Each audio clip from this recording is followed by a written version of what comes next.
Hello and welcome. Do you have an AC unit that all of a sudden it stopped working and maybe you can hear the fan? You can actually hear there's power going to it, but it's not coming on? I'm going to show you what to look out for because 9 times out of 10 it's the most common part that need to be replaced and it has a limited lifetime. So I'm going to show you how you can save money, get your compressor, your AC unit running again, and stay cool again. If you're not a subscriber, just hit that button, become a subscriber right away. So let's begin. On this particular unit here, you can actually hear the power going to the fan, but the fan is just not turning. It will not engage. First thing that comes to my mind, AC capacitor.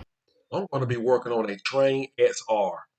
First thing you want to do, you want to make sure you shut off your breaker. That is very important. Next, we're going to remove the top. You need a 5/16 or 8mm. After that, we would gently lift up the top. Just take your time lifting up your top. Turn it over and be mindful of your wires. We're just going to flip it over and just let it rest on top of the unit. Next, we have a cover right here. We have removed a couple of screws. Again, you need a 5/16 or 8mm. And here we have the capacitors. We have 2 capacitors for this unit. But the main one that causes problems would be this capacitor here. In order to test a capacitor, you need a digital multimeter. Now, in order to be able to do that, you still need to discharge your capacitor. Regardless if you're going to test it or not, make sure you discharge your old capacitor. We're going to use a Phillips screwdriver. Make sure you do not have your hand on the metal. Contact your fan and your common, and you may see a little spark. Next, you want to contact the Herm and the common. Make sure you go in this pattern. Do not contact fan and Herm.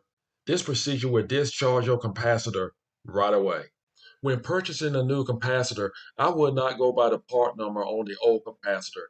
I would take the serial number off of your unit. That is very important because they change part numbers quite often on HVAC units. Here's my new capacitor, and the part number has changed from the old one. I purchased it from my local trane supplier. Nothing against ordering the part online, but as far as a capacitor or anything dealing with my HVAC unit, I feel much comfortable going to a local supplier. I'm looking at this capacitor, and this is an 8-year-old unit. I feel pretty good about replacing this capacitor. It wouldn't hurt to actually replace your second capacitor. I'm pretty sure this one is bad. Now, in order to keep the wires in order, we're going to disconnect and connect one wire at a time. Tighten down our new capacitor. Again, no more than this capacitor costs. I would recommend to actually replace both capacitors. Connecting your new capacitor this way will eliminate any errors. HVAC companies make great profit replacing capacitors. The price I purchased this capacitor for was not even a wholesale price. It was just an over-the-counter price. Say what? Now we can place back on our cover.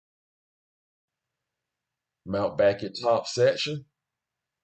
Be careful of your core.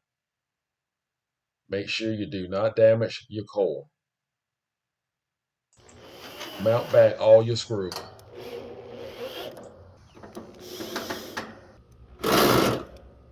Now we have everything back together. Turn on your power for your AC. Make sure you turn back on your thermostat if it is shut off. That's all it takes to get your AC unit going.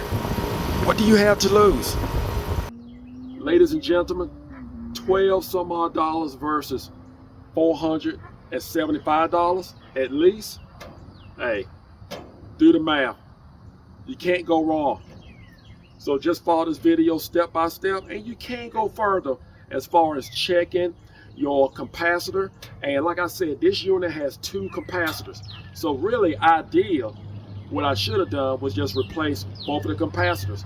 With the cost for the capacitor, I have nothing to lose. At least that's 1 item or 2 items that would have been replaced. I hope this video was helpful. Do not forget to subscribe. Take care and God bless.